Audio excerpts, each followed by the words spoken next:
here. For those of you who don't know, the OSU Extension Master Gardener Program educates Oregonians about the art and science of growing and caring for plants. We are in about 27 counties across the state.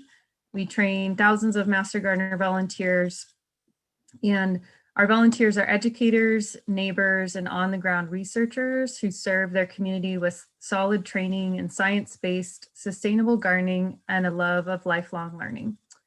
So if you are a Master Gardener, thank you for dedicating your time and knowledge. And if you are not one, but are interested in becoming one, Oregon will be hosting training for new volunteers in 2022.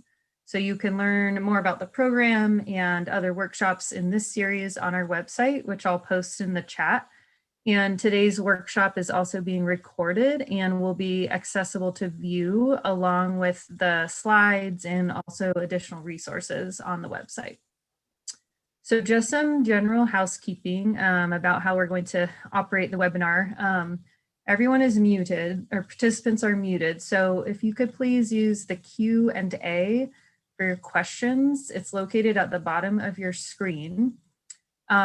We have a new feature that's called an upvote. So you can, if your question is the same as somebody else's, you can click this up button and it will move it up so that the facilitators can then address that easier.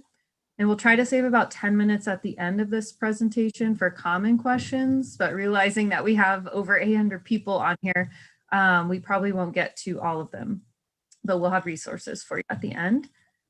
Chat will be disabled during the webinar, and at the end of this presentation, we'll post an evaluation in the chat box for the webinar. So you can tell us how we did today. So for the main event today, our talk is Dazzling Dahlias with Julie Moore, and a little bit about Julie. So Julie owns her own dahlia business, Julie's Dahlias, and she's been growing dahlias for over 7 years. Julie is a member and judge of the Portland Dahlia Society and also helps judge dahlia shows in the Pacific Northwest.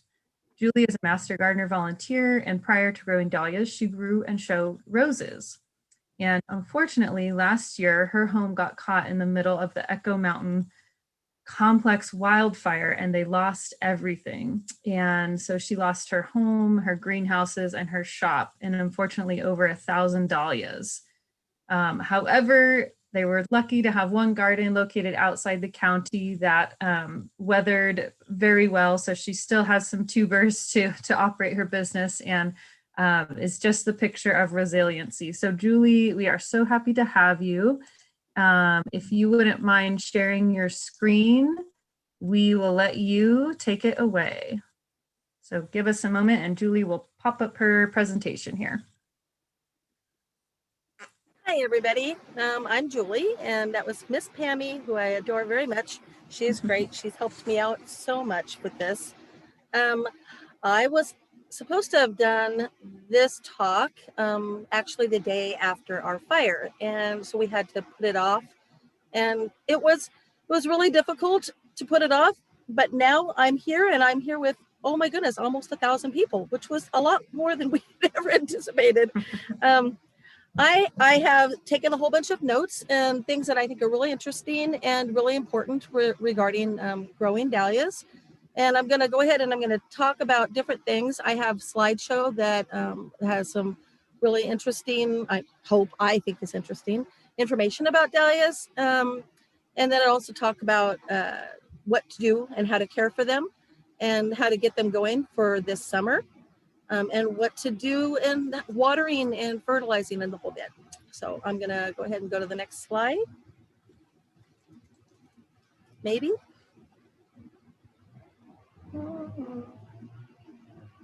Oops, sorry, guys. I thought I was going to. Oh, there we go. So I'm going to talk a little bit about the history of dahlias. They were first discovered in Mexico in 1582. At that time, there were only 3 colors, and they were red, pink, and purple. They were more like our singles. They were flat with just a few petals. At the time, they would use, the natives would use them as dried, and they would dry them and use the herbs for urinary tract infections. kind of like what we use our foxglove flowers for now for we did for heart conditions. Over the centuries, they've evolved into 29 different size classifications and 29 different forms. They also are in every color imaginable except for blue, black, and green. And I'm sure that with the hybridization worldwide going on right now, that we have some big growers out there who would eventually come up with those colors also. There we go. This is a picture of what an ideal tuber would look like. We actually have so many different kinds of tubers. Tubers come in every size, shape, and you'd be surprised how many different things I've seen with these tubers. A healthy tuber should be firm and plump. It shouldn't be shriveled or spongy. Sometimes they do get a little bit of shriveling if they get a little bit dried out, but it doesn't mean that they're not, they still won't be an adequate dahlia, or they surely could be. They will look and feel like a raw sweet potato. They come in a variety of sizes and shapes, like I said, but the size, shape, or color will not tell you what the flower itself will end up looking like. A small tuber can produce a huge flower. I have ketchup and mustard. I don't know if anybody's familiar with that. Beautiful dahlia. And most of my tubers are literally less than an inch long, and they make a 4.5, 5 foot plant. It's amazing. These are some other different types of tubers that you might come across that will grow into beautiful and healthy plants also. This here is a slide showing you where the eyes of the dahlias are. You can see the tubers with the eyes attached to the stalk. This is the old stalk. This is an old tuber, probably the mother tuber. The eyes are connected. This helps to see where they're at. So if you were to divide this clump of tubers, you'd see where the tuber eyes are attached to the neck of the tuber. And you want to get one eye tuber. So if you divide this, you're going to want to divide it with one eye attached to it. And this would be the start of your dahlia plant. The eyes develop along the crown of the tuber, and the crown is the bulging ridge going around the thin portion of the tuber called the neck. So this would be the neck with the tuber attached to the old stalk. Initially, the eye will just be a bump on the crown, and then it will develop into a sprout. If the sprout gets broken off before the tuber is planted, don't worry, the tuber will more than likely create another sprout, but it's still better to be careful and protect your eyes with no matter what. I mean, it's very important. And dahlia growers may also want to start their dahlias indoors to get them a head start before planting them outside, and also increase the stock by taking cuttings. And so you'll hear people talk about taking cuttings off of their tubers. And that means that they want to take one tuber, get the eyes to grow tall, and then take that cutting off and start another plant.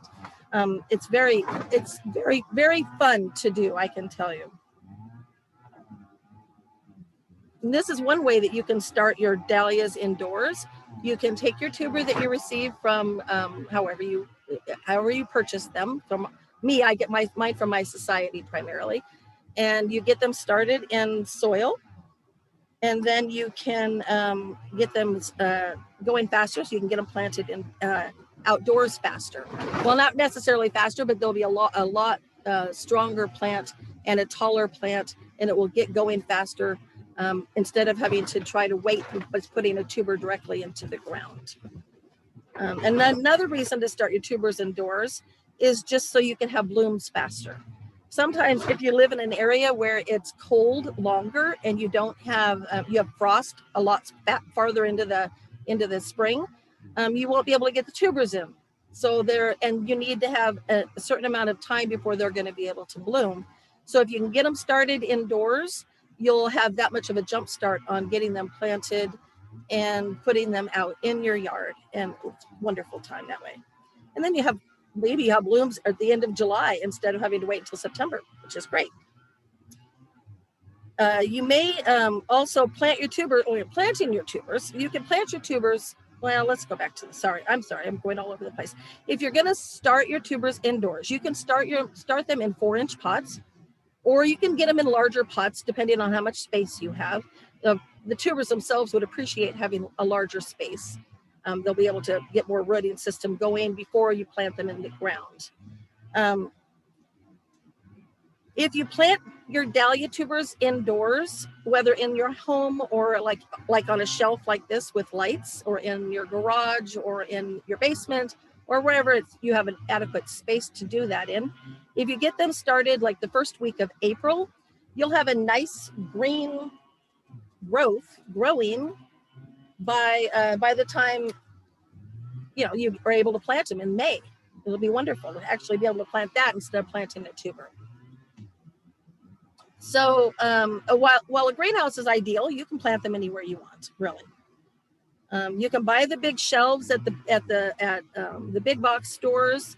You can get the lights like I do from Amazon. You can get them off of any place, really. And then just make sure that when you're putting the lights down, you put them about 6 inches, not this. This is a lot farther up than you'd want it, but 6 inches above the growth, and you'll give them plenty of, that way they're not stretching their necks trying to get to the light. You want to make sure they have plenty of light. And you also want to use a high quality soilless potting blend if you're going to just put them in to get them started, and then later you can put them outside into your earth or into a potting box of some kind of planter. You want to water them carefully. You don't want to overwater them, and let them get dry between watering. And then when it comes to actually planting your plants outside, it depends on where you live and what your climate is. But it's usually anywhere between late April and the end of May. You want to make sure that your ground temperature is about 60 degrees and no frost. And we've been having a crazy frost this year, so I'm really keeping track of mine, and they're not going to be going in for a while. If you know when you plant your tomatoes, that's the perfect time to plant your dahlias. They both appreciate the same type temperature in the soil. If you don't know exactly when to plant tomatoes or dahlias, definitely get a hold of your extension, your Master Gardener extension, or Dahlia Society. We will help you and figure out the best place for of when to plant them where you live. And then when you get ready to plant them out, you want to choose an area that you will get at least 6 hours of sunlight. Morning sunlight with afternoon shade is ideal. Your soil should drain well so that each watering is adequate to allow the plant to absorb enough moisture and it doesn't leave the soil wet and boggy and muddy. Dahlias definitely don't like wet feet at all. And then, so if your dahlias are going to be more than 36 inches, 3 feet, most dahlias are. You have your smaller ones that aren't, and those are the ones that are ideal for your pots. But if they're going to be more than 36 inches, then you want to use staking. They really do get very big and very heavy, and they need to have protection, especially if you have a lot of wind or a lot of rain, that kind of thing going on. So now if my dahlia is going to be more than 36 inches, I pound, what I would do is I would take a dahlia stake and I would pound it into the ground right where I'm going to put my tuber at. So if I know that I'm going to have a large dahlia, and if you don't know how tall your plant is going to be, your best resource is going to be the person that you bought the dahlia from. They should know how strong, how tall, how big your dahlia is going to be, and whether or not you're going to need a stake to keep it going. So that there's different types of ways of staking them. And like I have on here, it's individually staking. And also what I do is I corral them because I have long lines of dahlias that I put together. So I corral them together using T-posts and twine or wires. Here's some other types of ways. Once your garden is going, you don't notice that you have the corralling types of T-posts and everything in there. The plants really cover it up well. It's nice. You could also use tomato cages. If you have only a few dahlias, then you want to use, make sure that they're well protected. Those work too. Let's see. So once I've determined what type of stakes I'm going to use to put my dahlias in, then I'm sorry, I'm going to get myself out of my way here. So I'm going to dig a hole in where I'm just decided the perfect place for my dahlias to be. I'm going to dig a hole 4 to 6 inches deep, and then I'm going to put the stake in first, and then right next to where the stake is where I'm going to dig my hole. And then I usually would add a bone meal, but it depends on how many critters you have going around, getting into things, digging stuff up, because you definitely don't want them digging up your tubers. So I've been using these alfalfa pellets that I get. They're rabbit alfalfa pellets that I get from the feed store. I can buy a 40-pound bag of it. It's really good in nitrogen.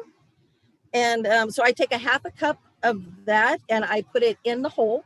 And then I put about an inch of soil over top of that so that my tuber is not going to get burned by anything. I don't know if with the alfalfa pellets, if they necessarily would, but I don't want to take that chance. So I always put soil over top of the fertilizer, whatever type I use, whether I could use a 10-10-10, Epsom salts, or so many different ways of doing it, depending on also your earth and where you live and what's going on in your garden. Having a master gardener, the extension service actually check what your soil is a really great way to start the season. That way you know what you have too much of or you don't have enough of, and then you can adapt your fertilizing as a whole for all of your garden, not just the dahlias, but for everything. And where I live, because it rains a lot here, so a lot of the nitrogen is absorbed from it's taken out of my soil.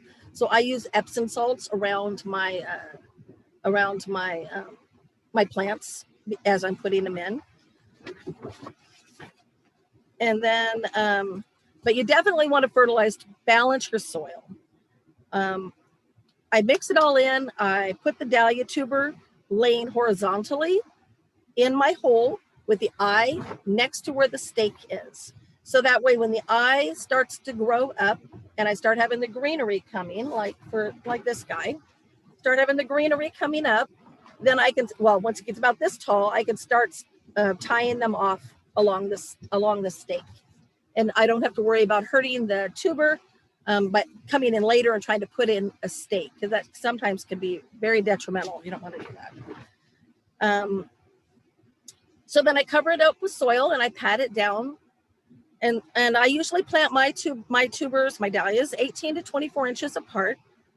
And I plant them in rows that are 2 to 3 feet apart. I then water it and lightly to get them started. If I'm planting in an actual plant and I'm putting this into the ground, this is already a dahlia. I mean, it's already growing. If I put this into the ground, then it's a lot easier because you already know where everything is. You can tell where the eyes are. The eyes are already coming up. It's very simple to plant that as opposed to planting a tuber that's really bare and you're not sure exactly what's coming up on it. So with me, I have a lot of space, so I have a lot of dahlias. But if you really love dahlias and you don't have a lot of space, or if you just want to have dahlias in different parts of your property, it's wonderful to have different types of dahlias. There's so many kinds, so many sizes. You can put them in pots, you can put them in raised beds, you can put them in just about anything, depending on the type of dahlia you're planting. So if you have, if you want to have like a really nice pot of dahlias, your best bet would be to have something that's more like the micros, or more of the single type, something that's a smaller dahlia, the border type dahlias. They do great in pots. But if you want to have the bigger dahlias, you could definitely have those in a raised bed. And it's the same thing. You just need to make sure that you have adequate water and you're going to fertilize them a little bit differently, a little bit more than you would if they were in the ground. Hey, Julie, just a note to advance your slides if you're, needing to do that. Okay, thank you. Thank you, Pammy. Okay, so I think I need to fertilize more. Okay. Then, so this is pinching or topping. So let's go, okay, I'll talk about the staking and tying up your dahlias. So once your dahlias are growing and you have a nice stake there and your dahlia greens coming up, you can be tying it up as it's growing up. And once it gets to be about 12 to 16 inches tall, then your next thing to do would be to pinch it or top it. You don't have to. This is something that's totally it's up to you. But what it does is it allows the bush to get wider and bigger and stronger, as opposed to it just keep going straight up. So you'll just use your fingers or snippers, and you're going to just cut that central the central part out, pinch the sprout that's in between the leaves, the top pair of leaves, and it's going to stimulate the other leaf nodes to head off. So your growth is going to be bigger. And it's sometimes it's fun to see how well it will do compared. I like to practice with it. So what I'll do is I'll take two plants that are exactly the same, and I'll pinch one and not the other, just to see how well in the summer they grow. To see if one gets whiter, one gets better flowers. It just makes it, I don't know, it's better for the plant, I think, in the long run, from as far as my perspective has been. And it just gives you a bushier plant as opposed to a tall, more wintry plant. And here's some of the pinching instructions. If you're able to see this, if you have double A's and singles, this is really important for them. If you want to, I know I received a question earlier regarding how to get really big dahlias. This is a really good way to get really big dahlias. One of if you pinch it, you get it going, you have it set up, you're having a lot bushier plant, and then once the stems are coming out, then you can just bud them into certain levels to get a bigger flower. This is, and I don't have a lot of information on it because I don't really work with super big dahlias, but I do know that the more you disbud down certain levels, you're going to be able to get one single flower out, and it's going to be bigger. I did get a question about that earlier, so that was why I wanted to bring that up. And now watering. Watering is the best part. I'm sorry, I love it. I love watering. So there's different ways, and because for one thing, we know that dahlias are very large plants and they require a lot of water. They have a lot of flowers and their green is just amazing. So, and if you ideally want to keep your soil evenly moist, but never soggy, and you don't want it to completely dry out either. Your soil and climate conditions will impact your ability to do this. So it depends on where you live, how hot it is in the summer. If your soil is sandy, expect to water more often. And if you have clay soil, really do your best to work the clay and add more nutrients and stuff to it, add more compost to it so that you can improve your drainage, and then water really carefully. If you expect to have dry conditions, mulch to preserve the soil moisture. Don't let the mulch touch the plant stalk because you just don't know what's in it. But do not overwater. Dahlias don't like wet feet. They want to be able to get dried out. This is especially important when the tuber is planted, but the plant is not up yet.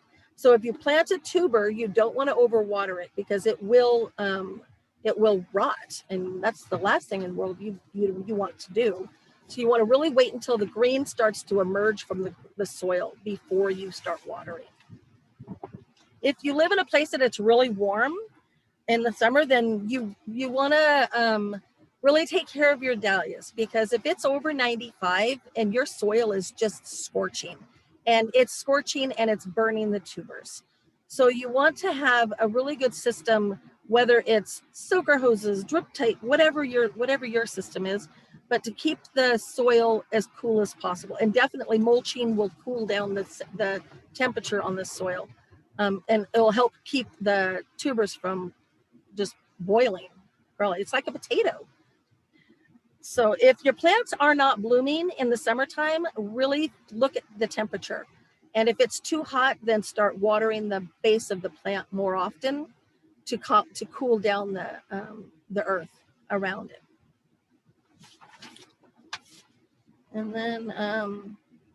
then also read your plant. You know, every plant will tell you what it needs. It'll tell you if it needs more sun, if it needs more water or fertilizer. Just really pay attention to what your plant is telling you. If they're droopy or and you know that they're being stressed, and then give them some good water. See if that will help to calm them down, and it surely might. And make sure that when you're watering them, you water them deeply, because they do require a lot of water. And if it's really hot out, they're going to just take all that water as fast as you can, and then they're not going to have it for later. So really water them in deeply.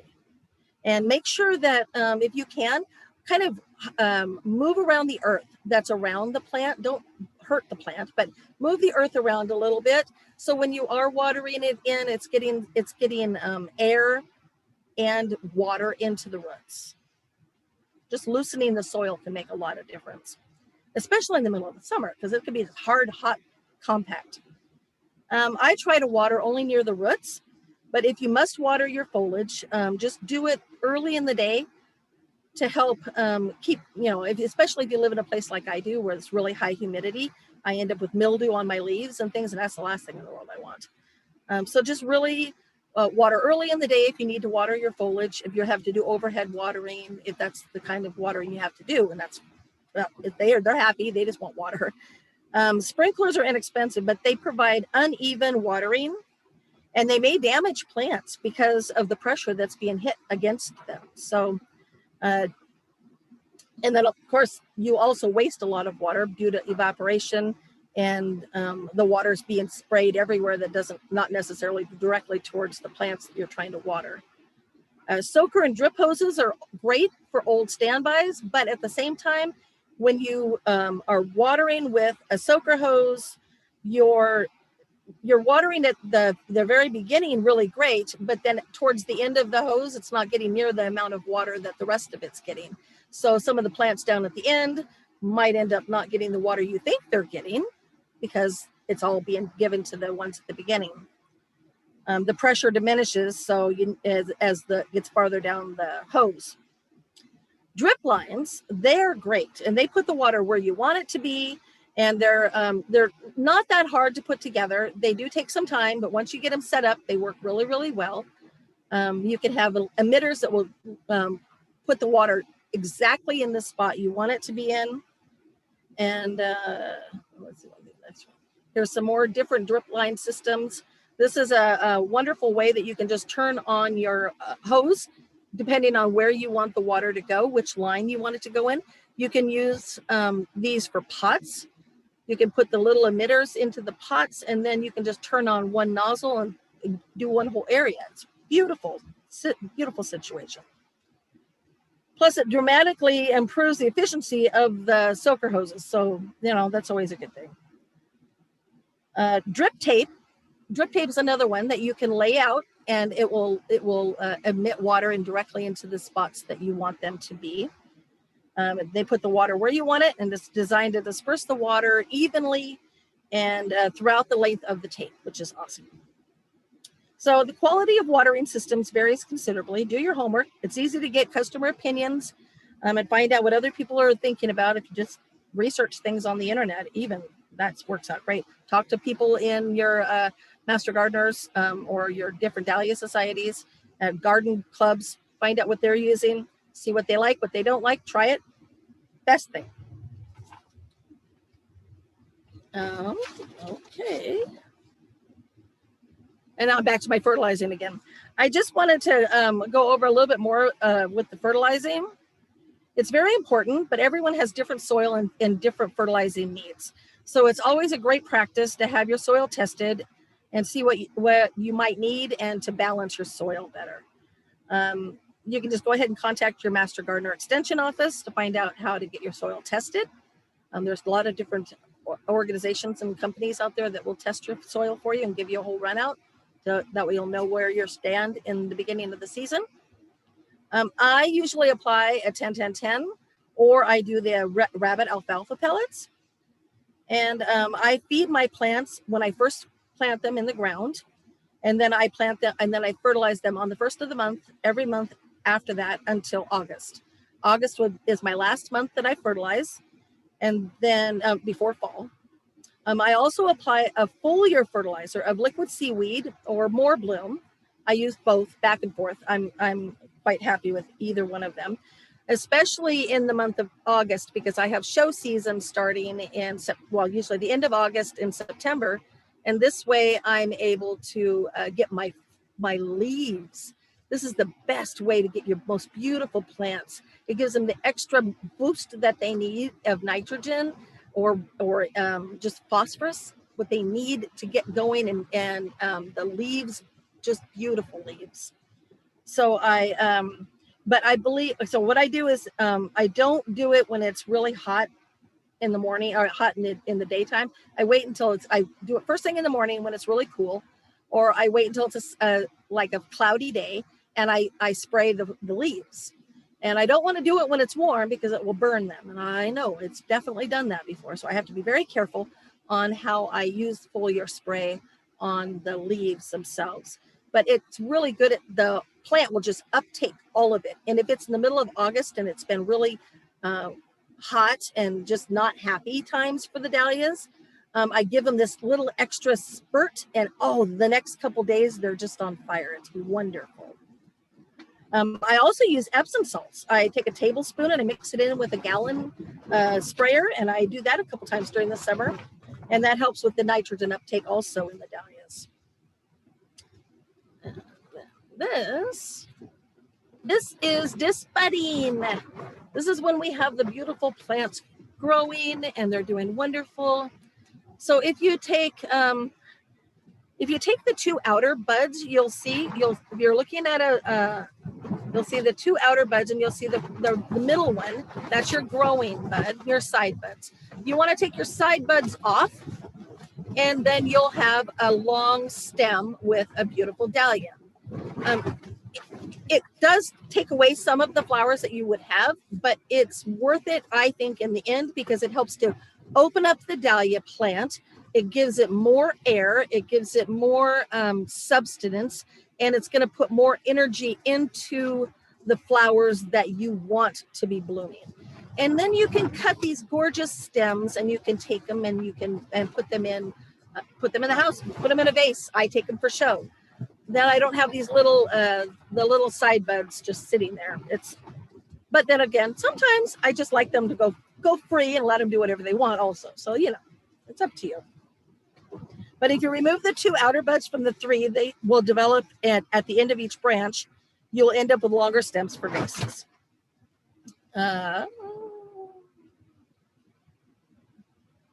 Okay, and then deadheading. Deadheading is very important if you want to keep your dahlias growing and keep them moving in the right direction. You want to have beautiful blooms going all the time. So to deadhead, you need to pay attention to what is actually a bud and what is actually the end of the life cycle of the dahlia head. Sometimes with dahlias, it's not easy to tell.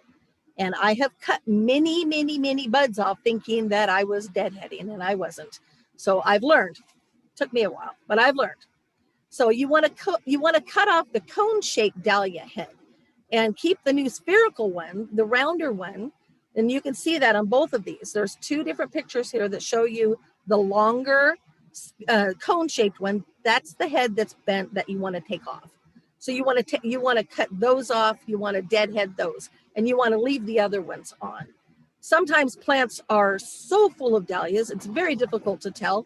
Like this little mignon single, baby yellow. Oh my goodness, that thing's always full of blooms, and it's hard to tell what is what, but you can figure it out. It works out really well, and it just keeps the plants growing. And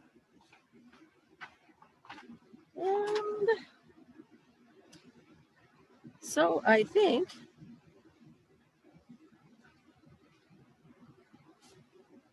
that we are Do you have any more? Do you want to talk about questions? Yeah. So if you want to pause real quick for questions, that would be great. I'm gonna go in and see what we have open I wanted to give here. one little heads up. These pictures that I have on here were created by my dad. He is a computer artist and he does dahlia pictures. And I just love them. Sorry. Very cool. I was wondering actually where you got the artwork. I thought it was really neat. My dad, he's so great.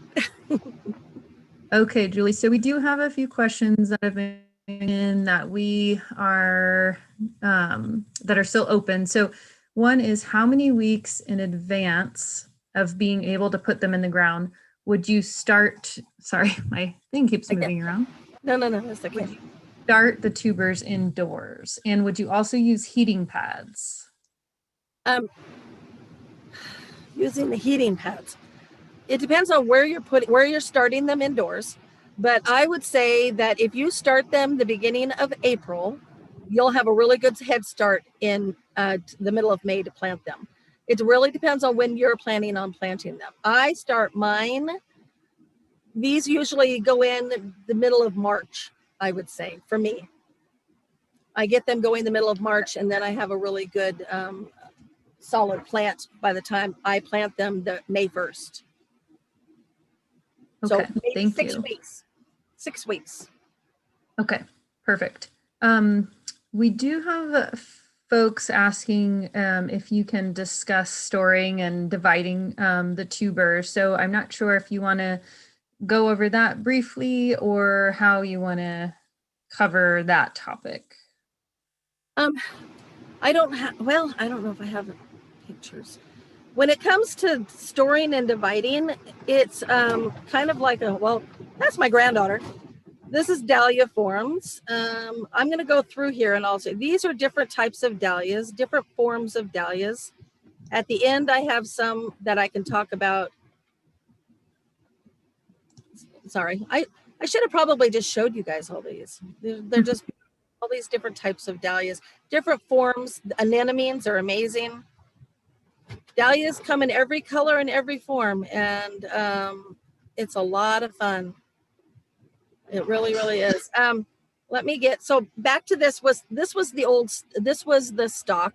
This was a clump of tubers. So like if you were going to pull this clump of tubers out of the ground, you want to do it after your first major frost, when all of the dahlias blacken. I usually cut them back and then I wait about a week, only because usually that's what time it ends up happening. And then I go out and I dig them up, and then I clean them with just very soft water, because I don't want to break any of the eyes that might be showing. So I clean them up really well. And for me, I divide them and I store them. So I divide them. I take them up in the fall. I divide them in the fall, and I store them over the winter.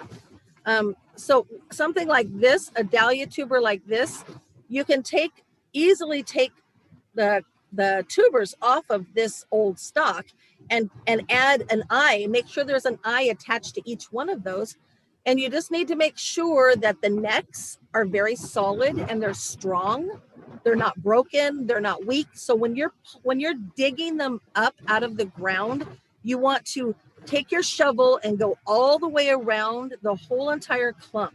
And you want to go out quite a bit. You probably at least 18 inches, I would say, at least 12 inches, 18 inches out all the way around the dahlia plant, and get really deep down, because you would be surprised how many tubers will grow over just a short amount of time over the summer. So if you pull this whole entire stalk out, if you yank on it, if you don't have a really good grasp and you don't cut all the roots underneath it off, you could break some of these necks. So you want to be really careful, and you want to dig deep and dig under and get it out without pulling on all of the necks. So once you get it up out of the ground, then you want to rinse it off really well. And then you have a choice. You can divide it then, or you can wait. Some people store them over the winter just the way they are. I myself can't do that. I have to cut them and divide them individually, or into at least into clumps. If it's a huge clump, I can divide it into 4 and have 4 clumps, and then I can store it. And that works out really well also. And what's the ideal storage situation for dahlias? They need to be stored in something that is between 40 and 50 degrees. Probably better to be closer to the 40 mark than the 50 mark. And I store my tubers in vermiculite. I feel for myself that it keeps them from getting too moist. The vermiculite takes the and where I live, it's very humid, so it helps to combat the humidity, because I don't want these tubers to be sitting in water, moisture for 2 months, because they'll be rot. And when I go back in the fall, I check them also every month. I literally check every tuber every month and pull out the ones that aren't good, take care of the ones that are, and add more vermiculite if I need to. But back to, once you've cleaned them, you want to label them somehow. Either you want to keep them all, like say you have, like Alan's Arctic fox, this guy right here. I just pulled him out of the ground. He's this big clump. And now I'm going to take, and I'm going to divide all of my tubers. I'm going to mark him somehow. Either I'm going to put him in a bag only with tubers of Alan's Arctic fox, or I'm going to mark him, AF, so that way I know what tuber that is. There's different pins and things you can use for marking them. I use a Sharpie that's a red ink. It's an industrial Sharpie that I get the only place I can find it is on Amazon. So I get those pins, and I have dozens and dozens of them because I have dozens and dozens of tubers. But I mark each tuber, and I let them set. So I will let them set and dry completely, like at least 2 days for the most part. I let them dry, and then I put them in the vermiculite, and I store them in bins that my husband poked holes around the tops of the lids, and then I can store them on top of each other, and they get airflow in. They're in the vermiculite. They're dried before they get there. And then I'm able to check on them, and I pull out anything that doesn't do well. And what's nice about the vermiculite is that if a tuber doesn't do well, it's not necessarily going to poison all the rest of the tubers. It keeps that separate enough so that way it's able to do, I can pull the bad one out and the rest of them can stay in there. And so okay, I do have, sorry to cut you off. I do have several people asking if it's necessary, absolutely, in the Pacific Northwest to pull your dahlias. No, it depends on where you live. If your ground freezes, you need to pull your dahlias. Okay. If your ground does not freeze, then you do not need to, because that's really what it comes down to. If your ground freezes, they can't handle that, because as soon as they're going to freeze under the ground, and then they're going to thaw out, and they're going to become mush. So if you live in an area where you can cut your dahlias back, what I would suggest, and my mother lives in this type of scenario exactly. We cut the tubers back. We cut the clumps back. Get rid of all the green stuff, and then I use I put dirt down first, or I put some kind of most of the time I just put dirt down, and then I take a black between 4 and 6 mil plastic, really thick plastic, and I take a big I'll cut a piece of it, put it on top of the pump, and then I put more dirt or whatever I have, like bark chips or something, or leaves in, but leaves tend to blow away, so I prefer to use something that's really like bark chips, and I cover them up, and I'll put a good foot, at least 10 inches of really very bark on top of it, and that insulates them. So in the spring, usually about the middle of March, well, it depends on when the frost is. Right now we're still frosting, so I would say when for sure that your frost is over, go and take all the bark off, take the plastic off, let them breathe, and then you'll notice that they're already growing. They're already coming out of the ground. So it depends on where you live, what your temperature is, of whether you need to pull them out or not. But you have to also remember that, people hate hearing this, dahlias are annuals. You don't spend a lot of money on these annuals. They are technically annuals. And if we want to keep them strong, then that's up to us. We have to protect them and baby them and love them. And whether we pull them out of the ground or we leave them in the ground, it just depends on how much effort we want to put into it. But Perfect. Thank you for that. So I do have more questions, but I want to give you an opportunity to share if you have more of your presentation that you'd like to go over, or how do you want to proceed? all I had left was going over the dividing, and so it's up to what you want to listen to. I do have lots more questions. That works for me. I can answer questions, and if I can't answer perfect. them, I promise you, if I'm not able to answer a question, please let them know, and then they can get back to me, and I will find an answer, because I have a lot of great people that are amazing dahlia growers, and I can give them questions and they will give me answers. So I can give you a good answer later if I can't answer you today. Does that make sense? Perfect. So I'm kind of going through these. A lot of folks are asking about propagating from tubers versus, cuttings or seed. And so if maybe you can talk a little bit about all of those methods. This little guy here is what we call a pot tuber.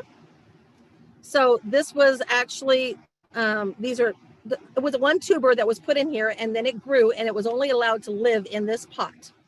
And so it grew last year, it became a big plant.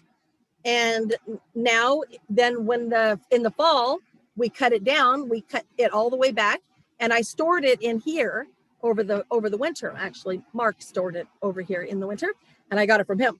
But so then in the spring, I wanted to take cuttings. So I put this guy on some heat, and that's where you guys are talking about the heat pads and getting these guys woke up. So I put them on, I get heat pads. I actually have like 4-foot long heat pads that I use. And I put these guys on heat pads when they're, I don't have one that's not already woke up. But so it would just be I wish I did. Geez, Jules. Usually I have all kinds of them that aren't woke up, but everybody's woke up now. So then you'll start seeing that they'll have eyes coming up. And when the eyes start coming up, you can choose to take a cutting off. And Julie, if you want to stop sharing your screen, we could see you a little bit better.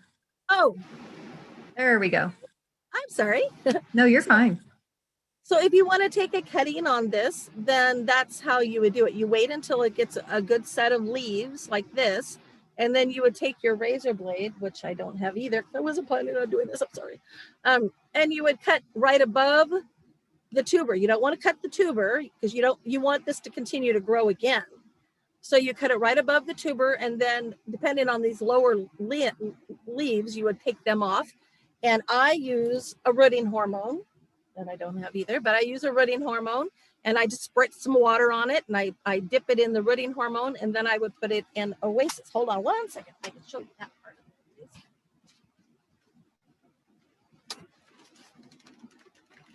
Just like get it on. So these guys are cuttings I took off of a tuber or a pot tuber. Depends on whichever. Some of them are directly off of a tuber. Some of them are off of a pot tuber. And then I take that and I put it in Oasis. I like Oasis. Other people use different mediums. And then usually it takes 10 to 14 days. And you'll notice that they will start to, I don't know if you can see that. Can you see the little, can you guys see that? Yep, we can see it. There you go. See, now you know. That's some beautiful roots growing on this little guy. And then I would take him and I would plant him in, well, so like this. This would be from a cutting off of another tuber that I had. And then this guy is going to grow, and he's going to look just like his mama did. And you would not know the difference that this was a cutting as opposed to a tuber, except when it comes time for in the fall. In the fall, when you're pulling up these guys, the mama or the original tuber is going to have a whole bunch of tubers, which is great. The cutting's going to have maybe half that amount of tubers. And then there's another thing called leaf cuttings, which I'm not going to go into at all because that's Ted Kennedy's thing. So, and those create just a small amount of tubers. But and this guy was from a Dahlia seed. And he looks just as good as the rest of them, but he doesn't have a tuber inside. He literally was grown just from a seed that I got from the Portland Dahlia Society from Linda, and bless her heart, she gave me a whole bunch of seeds this year because I lost a lot of mine. So I was able to grow some of her seeds. And then that one, this is another cutting. So seeds, cuttings, this is another. And Julie, I do have a lot of other questions coming in. Yes. Yes, I'm listening. If you can discuss common insects and your control of them, I think people might appreciate that. We touched a little bit on powdery mildew and diseases, but insects specifically in the greenhouse and outside of the greenhouse would be helpful. Well, my biggest insect issue that I have, especially in the beginning in the spring, is slugs and snails. They're horrid. And they love to eat all of your little baby seedlings when they're coming in. They love to eat all the little green, and they will kill your tuber, and then you have nothing, and it's not nice. So I use Sluggo.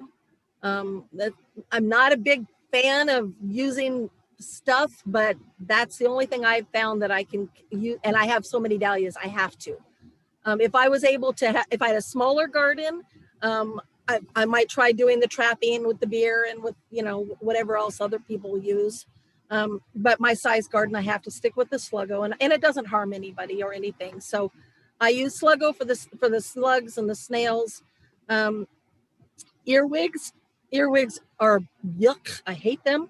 So that's another one. I use the Sluggo Plus, but I use that later on in the summer. When the earwigs start really getting rampant, usually July, August, September, they're really bad. So I'll use a Sluggo Plus at that time. I really try to keep everything clean underneath my plants. When my plants get to, a good 4 feet, 3 to 4 feet, maybe not full grown, but almost, I go under and I cut and I clean the bottom, at least 8 inches of leaves off. I take all the stems off the bottom of all my plants. So that way the bottom is air. There's a lot of airflow. There's not going to, and a lot of space for bugs to crawl back into. I'm trying to think. I know, spider mites and things like that. And I use de-earth for most any other type of issue I have. I do use neem oil. I like neem oil. I'll spray that on my plants, around my plants. I'll do the insect cleaning kind of things too. But okay, thank you. Yeah, no, I think those are good suggestions. Yeah. And a few other folks were asking about gall on the tubers, and how to recognize that and what to do. So if you might, I don't have any pictures of that right now, but I really suggest that go on Facebook, and I'm not a big social media person, but if you go on Facebook to the Dahlias the Dahlias site on Facebook, there's a lot of excellent information on all the time, on leaf gall, on all the galls. And then they have actual pictures of what it looks like.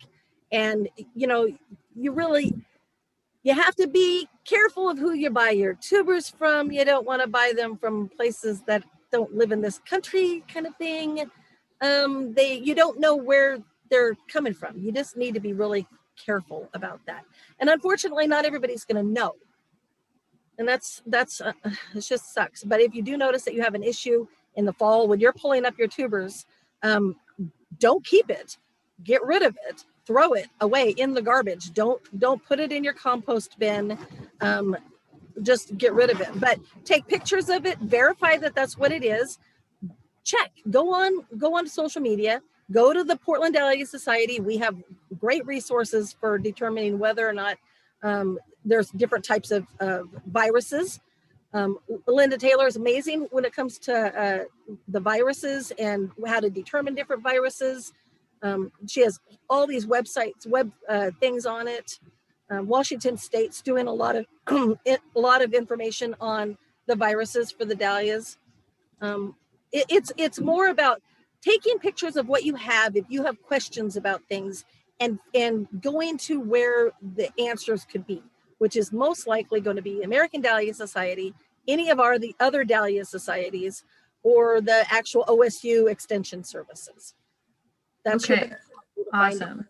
Answers. Yeah, I think that's a great suggestion. A couple of folks are asking if they have like shriveled tubers. Can you save them, or is there any way to? It depends. Some of them I just have to get rid of, and that's sad. You can put them in some water and see if that will help plump them up. Sometimes just putting them in some moist soil might plump them up enough. Sometimes some tubers just tend to do that, and it doesn't mean that they're not going to grow. They might grow just fine. You might get a beautiful eyes off of it. So don't get rid of them unless you know for positive. So put them in some good soil, moistened soil.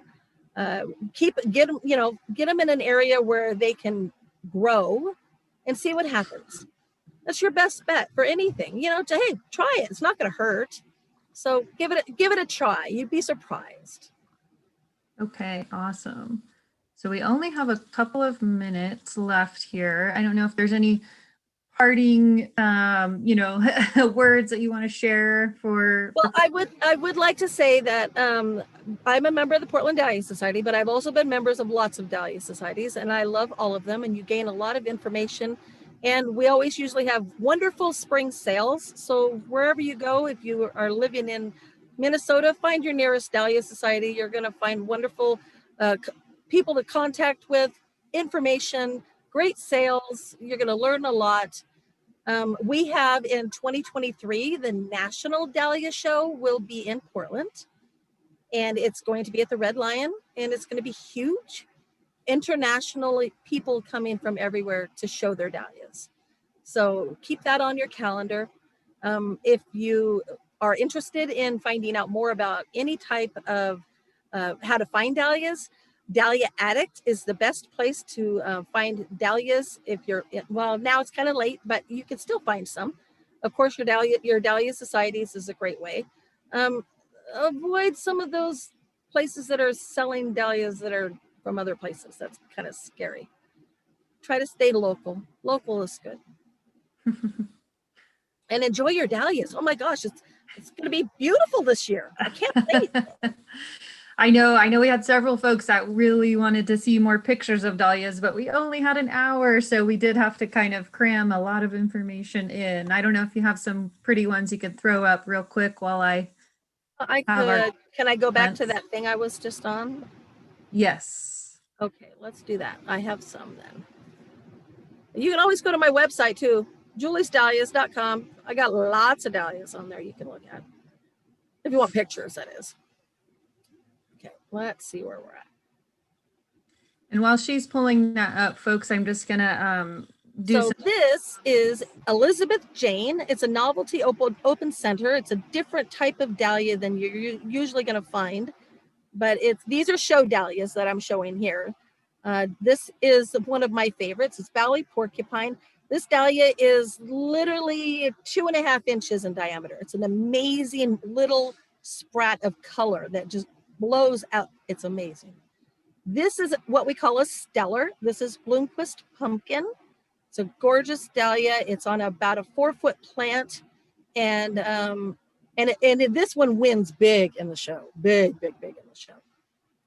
This is a water lily. This is Holly Hill Black Widow. This is from our very famous Ted Kennedy, the Kennedys here in Oregon City. He's made an amazing amount of dahlias, and this is one of them.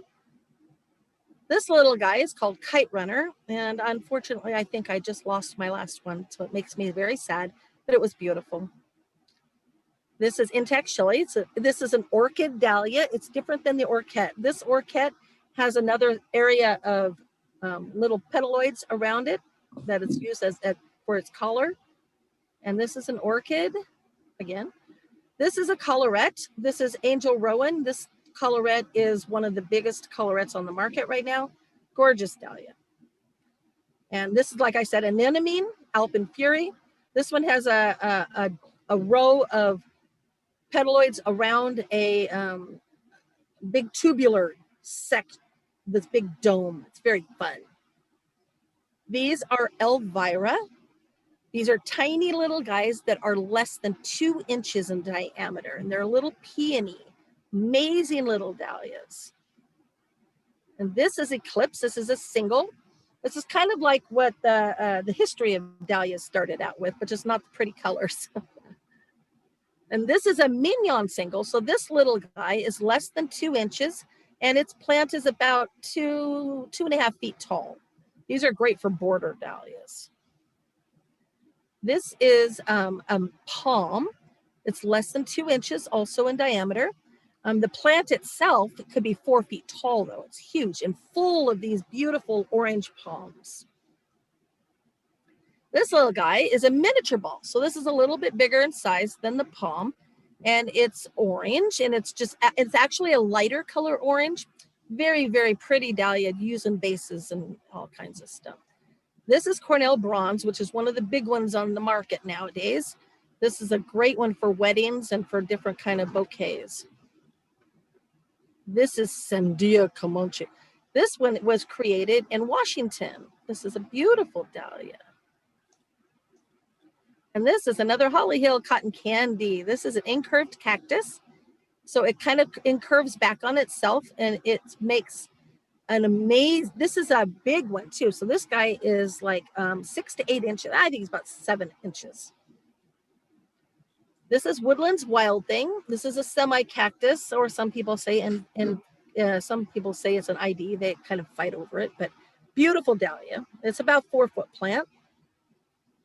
These guys are a straight cactus. And so you have intact Patricia and Holly Hill Starburst. These are beautiful dahlias, and they just grow, and they are so much fun. This is an incurved cactus. This is informal decorative, I'm sorry. It's April Dawn. And this is ketchup and mustard. Here's your formal decorative. And that is so much fun. This guy is literally 9 inches in diameter, sometimes 10. He's huge. And that was my granddaughter again. Oh, well, thank you. Ready? Yeah, thank you so much for sharing some pretty pictures. I know folks always like to see that, and we would love to just continue on, but it is a little past 4, so thanks folks for staying on a little late. And thank you so much, Julie, for your presentation. Oh, thank you so much. This was great. I know that we had a lot of questions we couldn't get to, and with over 1,000 folks attending, that's a little difficult. So make sure to reach out to your local Dahlia Society or ask Extension or your Extension office for further questions. Definitely.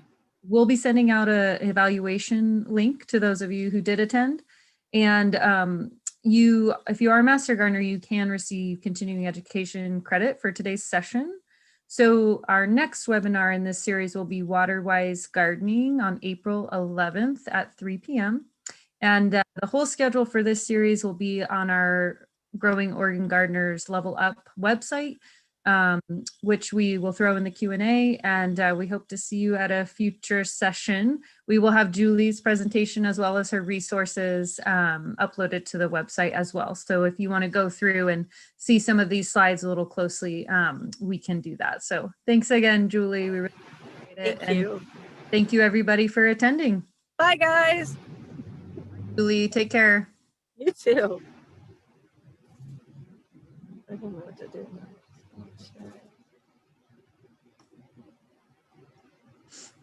Okay, what do I do now? Just get out of here. Did you stop stop it. I hope you did. I'm still talking. It stops the recording, so don't worry. Oh, it's paused. Oh, thank goodness. I survived. Oh, my dad. See? It's still live. It's about to close down, but it's still live right now. Okay. Bye. Can I get out? Yes. Good. Thank you.